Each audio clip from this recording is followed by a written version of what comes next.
Good my dear students. इस class के तहत क्लास 11th के विद्यार्थी इंग्लिश प्रोज का फर्स्ट लेसन स्टडी करेंगे। आज आप लोगों को इस क्लास के तहत हम टेक्स्ट स्टडी कराएंगे, मतलब कि टेक्स्ट का पढ़ेंगे, उसका अर्थ बताते हुए आप लोगों को मतलब उससे रिलेटेड चीज़ों को बताएंगे। जैसे कि आपको इंट्रोडक्शन क्लास पहले ही बताई जा चुकी है कि लेसन फर्स्ट है आपका the portrait of a lady. Writer हैं खुशवंत सिंह। आप लोगों को इनके बारे में मैंने बताया था डिटेल में, आप लोग इसको पढ़ लेंगे। ओके, अब देखिए हम लोग पैराग्राफ पर चलते हैं। आप लोगों को फर्स्ट पैराग्राफ बताया जा चुका था, लेकिन यहाँ पर फिर आप लोगों को हम बताने चल रहे हैं। आप लोग वर्ड मीनिंग जरूर नोट करिएगा और अपनी किताब खोल करके सामने रखेंगे तो आप लोगों को पढ़ने में सुविधा होगी। देखिए लिखा गया है, my grand mother like everybody's grand mother was an old lady. मतलब मेरी दादी माँ जैसे कि प्रत्येक व्यक्ति की दादी माँ होती हैं, एक वृद्ध महिला थी। She had been old and wrinkled for 20 years that I had known her. मतलब मैं जब से उन्हें जानता था, कब से? 25 साल पहले से ही वो क्या थी? बूढ़ी थी। मतलब 25 साल पहले भी वो बूढ़ी थी और आज भी वह बूढ़ी है। People said that she had once been young. लोग कहा करते हैं कि वह भी एक बार मतलब कभी क्या थी? युवा थी। एंड प्रेटी, सुंदर थी। And had even had a husband, और यहाँ तक कि उन्हें क्या था? एक पति भी थे। But that was hard to believe. लेकिन ऐसा सुनने में क्या होता है? थोड़ा सा कठिन लगता है। My grandmother's portrait hung above the my grandfather's portrait hung above the mantelpiece in the drawing room. मतलब जो मेरे दादा की तस्वीर है वो लटकती रहती थी, जो अंगीठी थी कहाँ पर? ड्राइंग रूम का। He wore a big turban and loose fitting clothes. वो बड़ी टोपी पहनते थे। टर्बन मतलब पगड़ी जिसको बोलते हैं, और ढीले चुस्त कपड़े पहना करते थे। His long white beard cover the west part of his chest. मतलब उनकी जो सफेद दाढ़ी थी वो अधिकांश भाग, मतलब उनके जो सीने तक के अधिकांश भाग को क्या रहती थी? ढकी थी। And he looked at least 100 years old. और ऐसा लगता था कि वो कम से कम 100 साल के थे। He did not look the sort of person, मतलब वो ऐसे वैसे व्यक्ति नहीं लगते थे। Who would have a wife और चिल्ड्रन, जिसके पास एक पत्नी और क्या हो? बच्चे हों। He looked as if he could only have lots and lots of grandchildren। ऐसा लगता था कि जैसे कि उनके पास मतलब ढेर ढेर सारे मतलब क्या हो?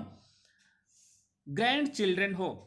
मतलब ग्रैंड चिल्ड्रन का मतलब अब आप लोग जानते हैं। As for my grand mother being young and pretty, जैसे कि मेरी दादी भी नवयुवक और सुंदर क्या हुआ करती थी। The thought was almost revolting. और जो ये विचार था ना, ये मुख्य रूप से ऐसा लगता है ना, घृणास्पद। She often told us the games she used to play as a child. वो अक्सर हमें बताया करती थी कि कौन सा गेम वो बचपन में खेला करती थी। That seemed quite absurd and, जो पूर्ण रूप से असंगत और क्या था? देखिए अनडिग्निफाइड, मतलब असम्मानित ऑन हर पार्ट, उनकी तरफ से। And be treated it like the fables of the prophets she use to tell us. और उसको हम लोग कैसे लेते थे? जैसे पैगंबरों का शिक्षाप्रद कहानियों के समान, मतलब उनके द्वारा बताई गई बातों को क्या करते थे? ग्रहण करते थे। कि जो कहानियां वो बताती थी, जैसे कोई प्रोफेट बताता है, कोई पैगंबर बताता है, उसी के रूप में हम उसको मानते थे। ठीक, अब आप लोग सेकेंड पैराग्राफ पर चलेंगे। हो सकता है आपकी बुक का जो सीक्वेंस हो अलग होगा, लेकिन आप अपनी टेक्स्ट खोल के रखेंगे तो आपको समझ में आता जाएगा कि मैं कहाँ पर पढ़ा रहा हूँ। चूंकि इसमें देखिए नीचे वर्ड मीनिंग भी दी गई है, आप लोग वर्ड मीनिंग भी नोट करते चलेंगे। She had always been short and fat and slightly bent.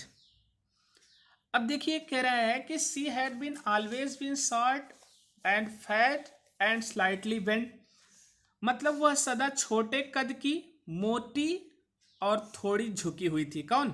Grand mother. Her face was a criss cross wrinkles running from everywhere to everywhere. उनके चेहरे पर सर्वत्र आड़ी तिरछी झुर्रियां पड़ी हुई थी। आड़ी तिरछी झुर्रियां का मतलब क्या? वृद्धावस्था में चेहरे पर झुर्रियां पड़ जाएंगी तो ऐसा थोड़ी स्ट्रेट होती है। नो, नहीं। We were certain she had always been as we had known her. We were certain, हम लोग निश्चित थे कि वह हमेशा वैसे थी जैसे हम लोग उन्हें देखते हैं। ओल्ड मतलब वृद्ध। सो टेरिबली ओल्ड मतलब इतना अधिक बूढ़ी, that she could not have grown older, कि अब उससे अधिक बूढ़ी नहीं हो सकती, मतलब कंप्लीटली बूढ़ी हो चुकी थी। And had stayed at the same age for 20 years, और वह 20 सालों से ऐसे लगता था उसी अवस्था में पड़ी हुई थी। She could never have been pretty, और वह कभी भी सुंदर नहीं हो सकती थी। But she was always beautiful, लेकिन वह हमेशा सुंदर थी। She howled about the house in spotless white with one hand resting on her waist to balance her stoop and the other telling the beads of her rosary. अब देखिए कह क्या रहे, लेकिन वो क्या थी, इसको ध्यान दीजिए। वह कभी भी मनोहर नहीं रही, पर वह सुंदर थी। वह घर में इधर उधर बेदाग सफेद कपड़ों में बेढंगे तरीके से चलती थी। मतलब जो उनका कपड़ा रहता था पूरी तरह से कंप्लीटली व्हाइट था। बेढंगे तरीके से क्यों चलती थी? क्योंकि वो कमर से क्या थी? झुकी हुई थी। अपने झुकाव को संतुलित करने के लिए वह अपना एक हाथ कमर पर रखती थी और दूसरे हाथ में जपमाला के मन में गिनती रहती थी। जपमाला मतलब माला लिए रहती थी हाथ में, और एक हाथ उनका कहाँ पर रहता था? कमर पर रहता था, और दोनों को बैलेंस करके जपमाला भी करती थी और आगे भी चलती थी। But her clothes are very clean, लेकिन उनके कपड़े वर वेरी क्लीन, बहुत क्या थे? सुंदर हुआ करते थे, मतलब साफ हुआ करते थे। हर सिल्वर लॉक्स वर स्कैटर्ड अनटाइडली ओवर हर पेल पॉकर्ड फेस, और उनके जो सफेद कलर के मतलब चांदी जैसे सफेद जो बाल थे वो फैले रहते थे, मतलब खुले हुए रहते थे। ओवर हर पेल मतलब उनके पहले मतलब पीले, पॉकर्ड फेस मतलब जो उनका झुर्रीदार चेहरा था। And her lips constantly move in Audible prayer, और उनका जो लिप्स था हमेशा प्रेयर किया करता था। यस, शी वॉज ब्यूटिफुल, हाँ वो पूर्ण रूप से क्या थी? सुंदर थी। She was like the winter landscape in the mountains, और वह ऐसे थी जैसे कि एक विंटर लैंडस्केप। लैंडस्केप मतलब जानते हैं? भूदृश्य। और कैसा? पर्वतीय भूदृश्य, मतलब वो कैसा दिखता था? जैसे सर्दियों में पर्वतीय भूदृश्य। An expanses of pure white, ठीक है, serenity, breathing peace of contentment. अब देखिए, जो सफेद शांत चित्र के समान दिखाई देता है, जिसमें शांति और संतोष मिलता था। कंटेंटमेंट मतलब क्या होता है? संतोष। पीस मतलब क्या होता है? शांति। तो इसको आपको याद रखना है। एक पीस मतलब टुकड़ा भी होता है, पीस मतलब शांति भी होता है। ये आपको होमोफोन्स में बताया जाएगा। तो आपका एक यहां पर सेकंड पैराग्राफ क्या होता है? कंप्लीट होता है। अब हम लोग कहां पर चलते हैं? थर्ड पैराग्राफ पर चलते हैं। देखिए जो थर्ड पैराग्राफ आपका बिगिन होता है यहाँ से होता है, my grand mother and I were good friends. अब राइटर यहाँ पर कहता है, मतलब खुशवंत सिंह कहते हैं कि मेरी दादी माँ और मैं दोनों अच्छे मित्र थे। My parents left me with her when they went to live in the city and we were constantly together.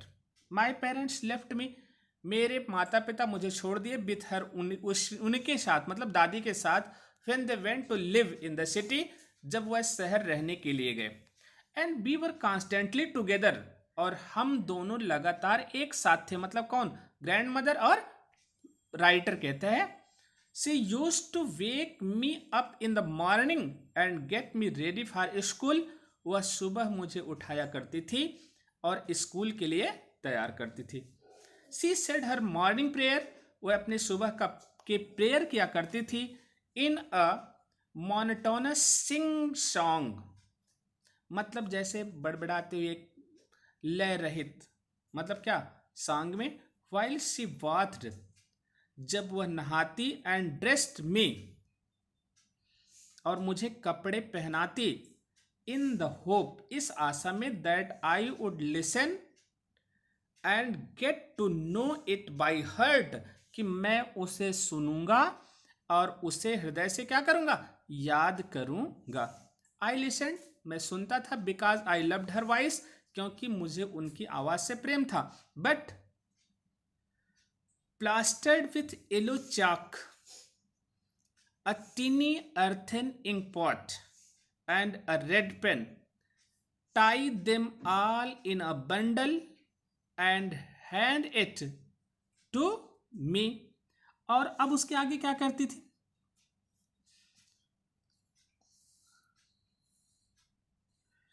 उसके बाद वह मेरी तख्ती लाती थी। तख्ती मतलब जानते हैं आप लोग, जो पहले जिस पर लिखा जाता था, लकड़ी की बनती थी, जिसको वह पहले ही साफ करके गजनी पट्टी से पोत देती थी। वह मिट्टी की छोटी दावत और एक लाल कलम लाती थी, उसको एक बंडल में बांधती थी और मुझे देती थी। मतलब पूरी प्रिपरेशन करके, जैसे आप लोगों को बैग दे दिया जाता है ना, और उसके बाद क्या दे दिया जाता है? टिफिन बॉक्स दे दिया जाता है घर वाले, यहाँ तक कि पीने का पानी भी बॉटल भी दे देते हैं। आगे आने वाले समय में एक ऑक्सीजन की बॉटल भी आपके सामने क्या करेंगे? लटका देंगे। तो उस समय की बात है जबकि केवल क्या दिया जाता था? मतलब दावत दिया जाता था, पेन दिया जाता था और तख्ती दी जाती थी। ठीक। After a breakfast of a thick stall chapati with a little butter and sugar spread on it, after a breakfast of a thick, कह रहा है कि जो नाश्ता होता था वो कैसा था? मैं एक मोटी बासी रोटी जिस पर थोड़ा मक्खन और चीनी लगी होती थी का नाश्ता किया करता था। वही मतलब क्या था? उनका ब्रेकफास्ट था। ठीक है, तब का ब्रेकफास्ट और आज का ब्रेकफास्ट तो सेम है। आप लोग ब्रेड ले आते हैं कहाँ से? दुकान से। मक्खन ले आते हैं कहाँ से? दुकान से। ब्रेड कितना दिन पहले बना होता है? 1 हफ्ते पहले। और जो बासी रोटी होती है वो कब की बनी होती है? शाम की। दोनों में बहुत बड़ा डिफरेंस नहीं है। वी वेंट टू स्कूल, उसके बाद हम कहाँ गए? School. She carried several stall chapatis with her for the village dogs. अब जब कहा कि वहाँ लंच के लिए भी वो बहुत सी बासी रोटी लेके आती थी, उसी को मुझे भी खिलाती थी और बहुत सारा किसको देती थी? जो गांव के कुत्ते हुआ करते थे उन्हें भी खिलाया करती थी। तो अब यहाँ स्टॉल मतलब क्या होता है? बासी भोजन जो होता है, सेवरल मतलब मेनी होता है, इसको आप लोग लर्न करेंगे। अब आप लोग चौथे पर चलते हैं, चौथे पैराग्राफ पर। My grand mother always went to school with me, मेरी दादी माँ हमेशा मेरे साथ स्कूल जाया करती थी। Because the school was attached to the temple, क्योंकि जो स्कूल था ना वो मंदिर से लगा हुआ था। The priest taught us the alphabet, और जो वहाँ का सन्यासी था हमें अल्फाबेट पढ़ाया करता था। एंड द मॉर्निंग प्रेयर, और क्या? सुबह की प्रार्थना। While the children sat in row, जब बच्चे पंक्ति में बैठते थे, ऑन आइदर साइड मतलब दोनों तरफ, ऑफ द बरामदा, सिंगिंग द अल्फाबेट, तो वो गाते थे क्या, अल्फाबेट को, or the prayer in a chorus, अथवा कैसे कोरस में ही प्रेयर किया करते थे, मतलब बिना लय के। My grand mother said inside, मेरी दादी माँ अंदर बैठती थी, रीडिंग द स्क्रिप्चर्स, जो वहां पर स्क्रिप्चर्स का मतलब होता है जो दीवार पर मतलब लिखा गई चीज होती है, उसको बोलते हैं। When we had both finished, जब हम दोनों लोग समाप्त करते थे, we would walk back together, हम दोनों लोग फिर कहाँ वापस हो जाया करते थे। This time the village dog would meet, ठीक है, कहां पर, द टेम्पल डोर, तो जो गांव के कुत्ते हुआ करते थे वह मंदिर के दरवाजे के पास मिलते थे। They followed us to our home growling and fighting with each other, वह एक दूसरे को गुर्राते हुए, एक दूसरे से लड़ते हुए हम लोगों के साथ कहां तक आते थे, गांव तक। किसके लिए गुर्राते थे, for the chapatis we threw to them, मतलब जब हम रोटी उन्हें फेंकते थे तो एक दूसरे से लड़ते थे, एक दूसरे को क्या करते थे, गुर्राते थे। लेकिन कहां तक पीछा करते थे हम लोगों का, गांव तक आते थे। When my parents were comfortably settle in the city, जब हमारे माता पिता पूर्ण रूप से शहर में व्यवस्थित हो गए, दे सेंट फॉर अस, तो सेंट फॉर मतलब बुलावा भेजना, तो वह हम लोगों के लिए बुलावा भेजे। That was a turning point in our friendship, ये एक मोड़ का बिंदु था हमारी मित्रता के बीच में, किसके, दादी माँ और मेरी। Although we shared the same room, यद्यपि हम लोग एक ही कमरे में रहा करते थे। My grand mother no longer came to school, मेरी दादी माँ अब ज्यादा समय तक कहाँ नहीं आई, स्कूल विथ मेरे साथ। I used to go an English school in a motor bus, अब हम एक अंग्रेजी स्कूल में जाया करते थे, मतलब इंग्लिश मीडियम के स्कूल में जाया करते थे, किससे, मोटर बस के द्वारा। There were no dogs in the streets, और वहां कोई भी कुत्ता गली में नहीं था। And she took to feeding sparrows, जहां वह स्पैरो को मतलब गौरैया को भोजन कराती, जब वहां पंजाब में थी तब किसका, कुत्तों को, यहां किसको, गौरैया को। In the courtyard of our city house, जो आंगन था हमारे शहर का, घर का, वहां पर गौरैयों को भोजन कराया करती थे। ओके, अब यहां पर आपका 4th पैराग्राफ हुआ, आप लोग स्टोरी को ध्यान से पढ़ते रहिए, ठीक, जिससे कि आप लोग इससे रिलेटेड जो क्वेश्चन आंसर आए उसको कर सके। अब देखिए यहाँ पर 5वें पर चलते हैं। केवल देखिए अभी स्टोरी जो रन हो रही है 2 लोगों के बीच की है, ग्रैंड मदर और राइटर कौन है, खुशवंत सिंह। एक कैरेक्टर आया यहाँ पर पृष्ठ, मतलब सन्यासी जो अल्फाबेट सिखाया करता था, और उसके बाद डॉग्स आए, ठीक, और उसके बाद कौन आए, स्पैरो आए, जब खुशवंत सिंह अपनी दादी माँ के साथ कहाँ, अपने पेरेंट्स के मतलब घर आ जाते हैं, जब उनके माता पिता जहाँ पर वर्किंग प्लेस होता है वहाँ पर जाते हैं, जब सेटल हो जाते हैं। तो as the year rolled by, जैसे कह रहा है कि सालों गुजर गया, we saw less of each other, we saw less of each other, हम एक दूसरे से और कम मिल पाते थे। For sometimes she continued to wake me up and get me ready for school, कुछ समय तक वह लगातार मुझे उठाती रही और स्कूल के लिए तैयार करती रही। When I came, जब मैं आया, she would ask me, वह मुझसे पूछा करती थी, what the teacher had taught me, कि अध्यापक ने मुझे क्या पढ़ाया। I would tell her English words, हम उन्हें अंग्रेजी के शब्द बताते, and little things of western science and learning, और थोड़ी थोड़ी चीजें जो हमारी पश्चिमी मतलब पश्चिम के विज्ञान का था, और जो हमारा ज्ञान हुआ करता था, जो वहाँ का नॉलेज हुआ करता था, उसके बारे में थोड़ा बहुत बताते। The law of gravity, Archimedes principle, the world being round etc. तो अब कहा कि हम ग्रेविटी के थियरी पढ़ाते थे, आर्किमिडीज सिद्धांत पढ़ाते थे, और जो उसके आसपास मतलब संसार की अन्य आसपास की चीजें होती थी उनके बारे में बताया करते थोड़ा बहुत। दिस मेड हर अनहैप्पी, और ये सारी चीजें उन्हें नाखुश कर देती थी। She could not help me with my lessons, और वह मदद नहीं कर सकती थी किसमें, मेरे पाठ में। She did not believe in the thing they taught at the school, और वो उन चीज़ों में विश्वास नहीं करती थी जो मुझे कहाँ पर पढ़ाया जाता है, स्कूलों में। एंड वाज डिस्ट्रेस्ड, और वो हमेशा किस में रहती थी, तनाव में थी। That there was no teaching about God and the scriptures, कि वहाँ तो भगवान के बारे में पढ़ाया नहीं जाता, और किसके बारे में, जो स्क्रिप्चर्स है। स्क्रिप्चर्स का मतलब होता है धार्मिक जो पुस्तकों में लिखी गई चीजें हैं उनके बारे में तो वहां पढ़ाया ही नहीं जाता। वन डे आई अनाउंस्ड, एक दिन मैंने घोषित किया, that we were being given music lesson, कि हमें संगीत का पाठ पढ़ाया जाता है। सी वॉज वेरी डिस्टर्ब, वो बहुत क्या हो गई, नाराज हो गई। To her music had lewd associations, उनके लिए जो था ना संगीत जो है वो अश्लीलता से जुड़ी हुई चीज थी। किससे, अश्लीलता से जुड़ी हुई चीज थी। मतलब उनके लिए जब मैंने उन्हें बताया कि यहाँ पर संगीत पढ़ाया जाता है तो वो बहुत डिस्टर्ब हो गई।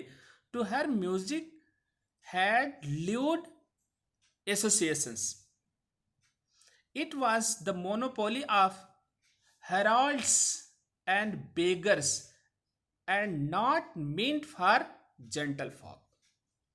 It was monopoly, it was monopoly का मतलब जो संगीत पर एकाधिकार था, ऑफ heralds, heralds मतलब जानते हैं, heralds मतलब बेश्याएं, एंड बेगर्स, बेगर्स मतलब भिखारी, and not meant for gentleman, मतलब इस सभ्य लोगों के लिए नहीं था संगीत, बल्कि किसके लिए था, भिखारियों और बेश्याओं का मतलब ये पेशा हुआ करता था जो गीत गाया करते थे।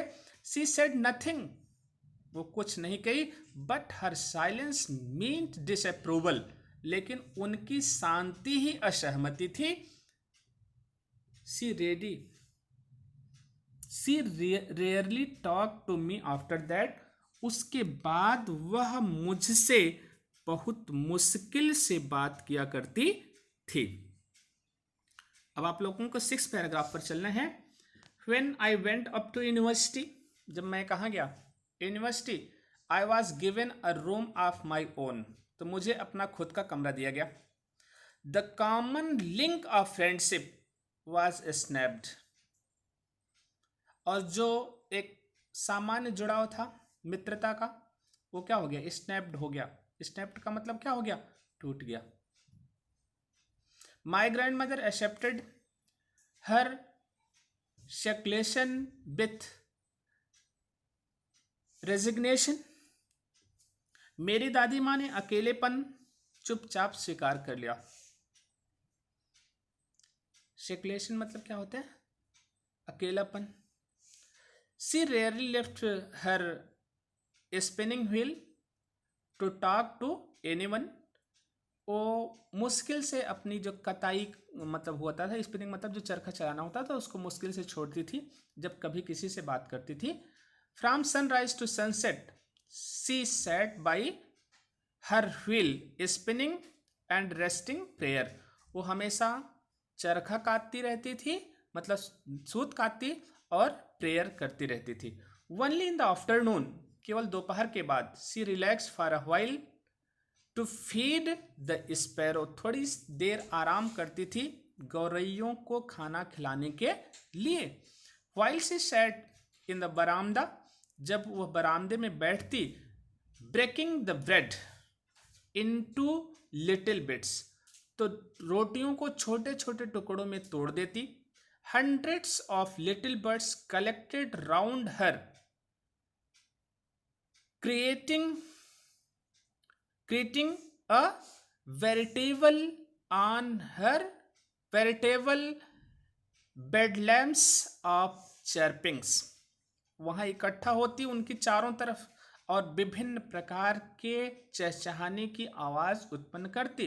सम came and perched on her legs, कुछ तो आकर के उनके एकदम पैर के पास बैठ जाती, अदर्स ऑन हर शोल्डर्स, कुछ उनके कंधों पर बैठ जाती, some even sat on her head, यहां तक कि कुछ उनके सर पर भी बैठ जाती।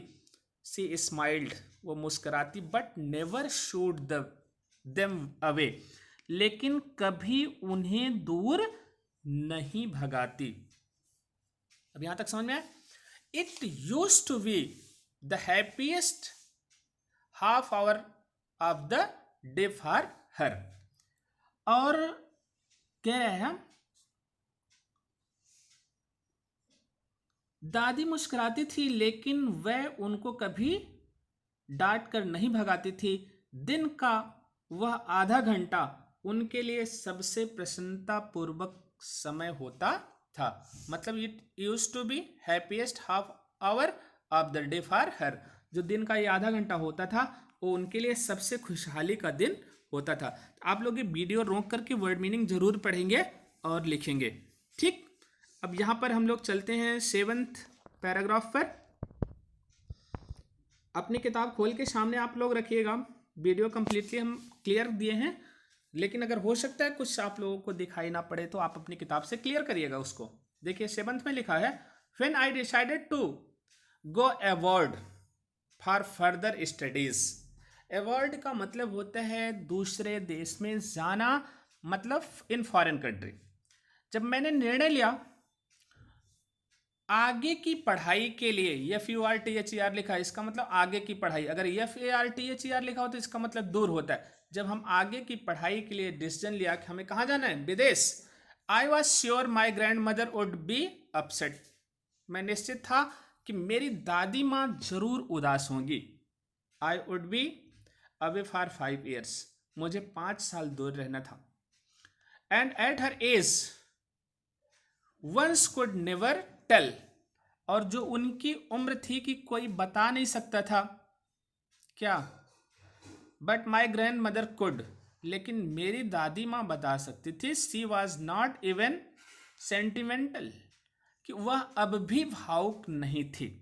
सी केम टू लीव मी, वह मुझे छोड़ने आई at the railway station, railway station पर, बट डिड नॉट टॉक, लेकिन बात नहीं की। आर शो एनी इमोशन, ना ही कोई भावना अभिव्यक्त किया। हर लिप्स मूड इन प्रेयर, उनकी जो ओठ थे ना वो चल रहे थे प्रार्थना के लिए। Her mind was lost in prayer, और उनका दिमाग किसमें गुम रहता था, प्रार्थना में गुम रहता था। Her fingers were busy telling the weights of her rosary, और उनकी जो अंगुलियां थी वो व्यस्त रहती थी क्या, नंबर, जो दाने होते हैं ना माला के, उसको बताने में व्यस्त रहती थी। Silently she kissed my forehead, चुपके से उन्होंने मेरे कहाँ पर, मस्तक को चूमा।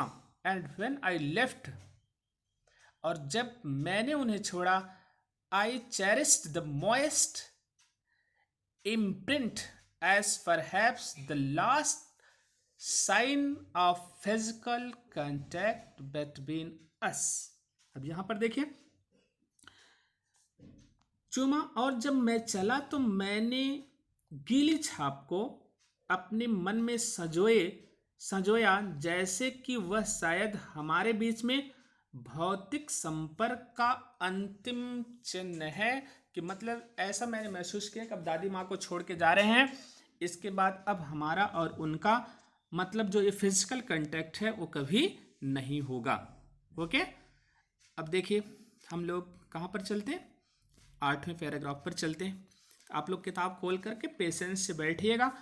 एक दिन में ना हो पाएगा, 2 दिन में वीडियो आगे अपडेट करके पढ़िएगा। ओके, चलिए। But that was not so, लेकिन ऐसा कुछ नहीं हुआ। आफ्टर 5 years, 5 साल बाद, मतलब राइटर सोचा था कि अब हम आएंगे दादी माँ से नहीं मिलेंगे, लेकिन इसके जस्ट अपोजिट होता है। आफ्टर 5 years, 5 साल बाद, आई केम बैक होम, मैं घर वापस आया। And was met by her, और वो हमसे मिली एट द स्टेशन। कहाँ पर, स्टेशन पर। मैं तो सोचा दादी माँ चली गई होंगी, लेकिन फिर स्टेशन पर मुझसे मुलाकात करने के लिए आई। She did not look a day older, लेकिन 5 साल भी वो एकदम बूढ़ी नहीं लग रही थी, मतलब जैसे पहले थी वैसे ही सेम टू सेम लग रही थी। She still had no time for words, अब उनके पास कहने के लिए कोई शब्द नहीं थे। And while she clasped me in her arms, और जब उन्होंने अपने को मतलब मुझे अपनी गोद में ले लिया, मतलब अपनी भुजाओं में जकड़ा, I could hair her resting her prayers, और उनके हम जो प्रार्थना के उच्चारण थे मैं उसको सुन सकता था। Even on the first day, यद्यपि पहले दिन ऑफ माई अराइवल, मेरे आने के, हर हैप्पीएस्ट मोमेंट बर विथ हर, जो खुशहाली का समय था वो उनके साथ था। स्पैरोज हुम सी फेड, चिड़िया मतलब गौरैया जिसे वह खिलाती थी, लॉन्गर एंड विथ फ्रिवोलस रिव्योक्स, स्वतंत्र रूप से, मतलब क्या थी, चुभती रही और खिलवाड़ में उनको दुत्कारती रही। रिब्यूक मतलब होता है डांटना, फ्रिवोलस मतलब स्वतंत्र रूप से, मतलब ऐसा नहीं उनका डांटने का कोई उद्देश्य नहीं था, बट ऐसे ही बोलते ना कि तुम लोग बहुत परेशान करते हो। किसको बोलती? गौरैया को। कौन? दादी माँ बोलती। मतलब जब राइटर आता है कि वो कहता है कि मैंने देखा कि दादी माँ की वही एक्टिविटी है, दोपहर में वो गौरैया को खाना खिला रही है। इन द इवनिंग, शाम के समय, अ चेंज केम ओवर हर, एक परिवर्तन आता है दादी माँ में। देखिए यहाँ पर थोड़ा सा इमोशनल होता है। शी डिड नॉट प्रे, उन्होंने प्रार्थना नहीं किया।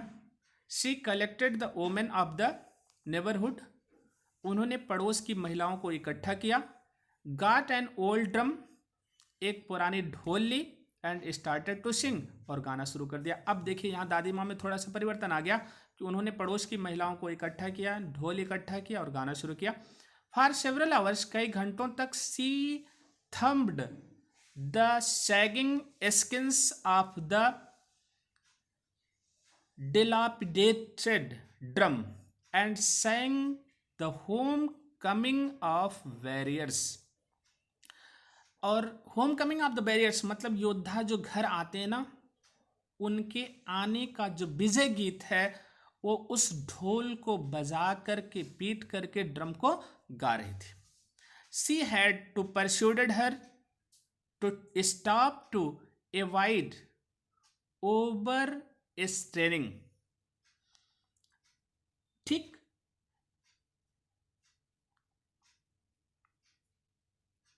हमें उनको रोकने के लिए रजामंद करना पड़ा। ठीक है, कह रहा है we had persuaded her to stop to avoid over straining, that was the first time since I had known her that she did not pray, यह पहला अवसर था जब मैंने जाना कि उन्होंने प्रार्थना नहीं किया, मतलब प्रेयर नहीं किया। अब यहाँ पर आपका एक पैराग्राफ है, आप लोग वर्ड मीनिंग नोट करेंगे, अर्थ भी समझेंगे अच्छे तरीके से। अब देखिए 9 पर चलते हैं। द नेक्स्ट मॉर्निंग, आज प्रार्थना नहीं की थी दादी माँ कल, अब अगला सुबह हो गई। शी वॉज टेकन इल, वो बीमार थी। वो क्या हो गई थी? बीमार। It was a mild fever and the doctor told us that it would go, और डॉक्टर ने बताया कि ठीक है, ये फीवर क्या हो जाएगा, ठीक हो जाएगा। अब देखिए कोरोना वायरस तो नहीं पकड़ेगा ना, क्योंकि उस समय नहीं था। तो it was a mild fever, हल्का बुखार था, and the doctor told us that it would go, but my grand mother thought differently, मेरी दादी माँ अलग सोच रही थी। शी टोल्ड अस, उन्होंने मुझे बताया, that her ends was near, कि उनकी मौत नज़दीक है। दादी माँ ने बताया कि उनकी मौत क्या है? नज़दीक है। शी सेड दैट, उन्होंने कहा, since only a few hours, केवल कुछ घंटों में, before the close of the last chapter of her life, उनके जो जीवन का अंतिम अध्याय है समाप्त होने के पहले, she had omitted to pray, उन्होंने क्या किया? जो प्रेयर करना था उसे छोड़ दी। चलिए देखिए, she was not going to waste any more time talking to us. अब वह अधिक समय मुझसे बात करके अपना बर्बाद नहीं करना चाहती थी। देखिए, बी प्रोटेस्टेड, हमने मना किया, but she ignored my protests, लेकिन उन्होंने मेरा जो प्रोटेस्ट करना था उसे ध्यान नहीं दिया। शी ले पेसफुली इन बेड, और वो शांत पूर्वक बिस्तर में लेट गई। प्रेइंग एंड टेलिंग, प्रार्थना करते हुए, यह बताते हुए हर बीड्स, ठीक। Even before be could suspect, इसके पहले कि हम शक करते, हर लिप्स स्टॉप मूविंग, जो उनका होठ था वो हिलना बंद हो गया। And the rosary fell from her lifeless fingers, और जीवन रहित अंगुलियों से जो उनकी माला थी वो नीचे गिर जाती है। A peaceful pallor spread on her face and we knew that she was dead, और एक शांति उनके चेहरे पर, ठीक है, मतलब मुरझा उनके चेहरे पर क्या हो जाती है, छा जाती है, और हम ये जान जाते हैं कि वो अब इस दुनिया में नहीं रही, ठीक। अब आप लोग देखिए 10 पैराग्राफ पर चलते हैं। यहाँ पर देखिए, ये स्टोरी इंटरेस्टिंग है, इसको आप लोग अपने घर के ग्रैंडफादर ग्रैंड मदर से जोड़ करके देखेंगे, सीखेंगे, तो आप लोगों को बहुत अच्छा लगेगा। यहाँ पर लिखा गया है, we lifted her off the bed, उन्हें बिस्तर से क्या किया गया, हटाया गया।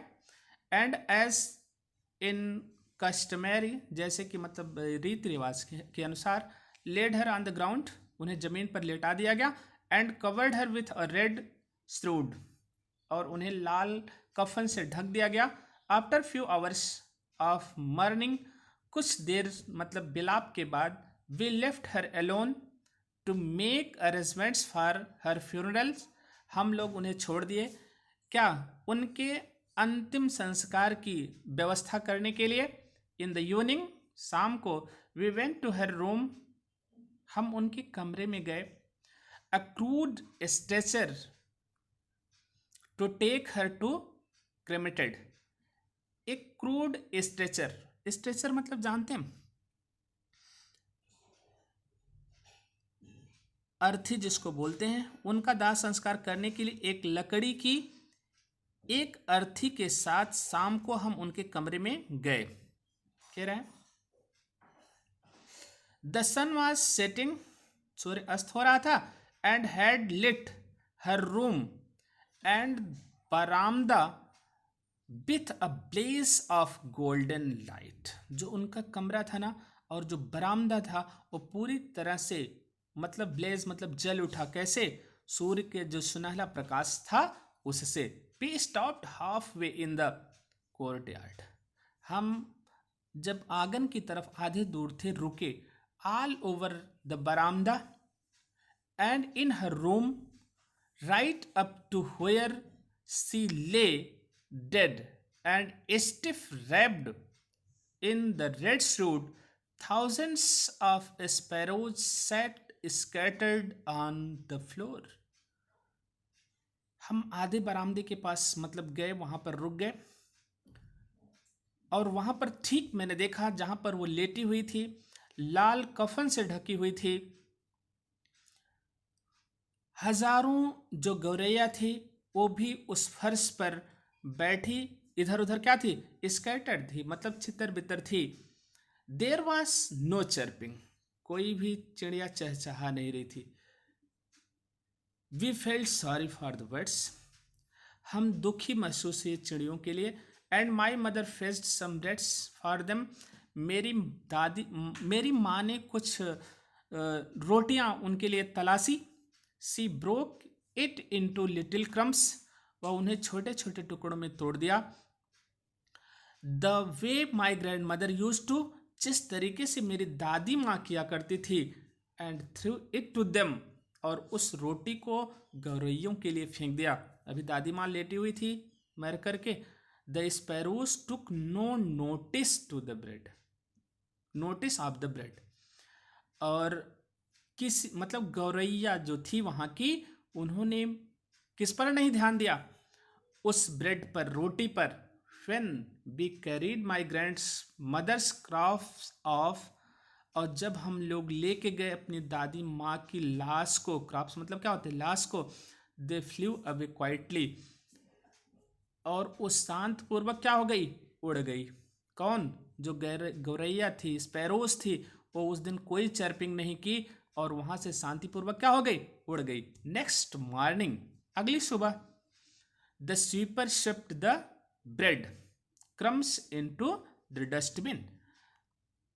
जो स्वीपर था मतलब साफ करने वाला, वो आया और उस ब्रेड के जो टुकड़े थे उनको साफ करके किस में डाल दिया, डस्टबिन में डाल दिया। मतलब ये इंटेंशन, जो एक लगाव दिया गया किसके साथ, मतलब ह्यूमन बीइंग के साथ, वर्ड्स का बहुत ही क्या है, इमोशनल स्टेप है। इसको आप लोग पढ़ेंगे, स्टोरी इंटरेस्टिंग है। अच्छे से आप लोग पढ़ने के बाद आप लोग क्वेश्चन आंसर भी करने की कोशिश करेंगे। तो जो क्वेश्चन आंसर है वो आप लोगों को हम भेजेंगे।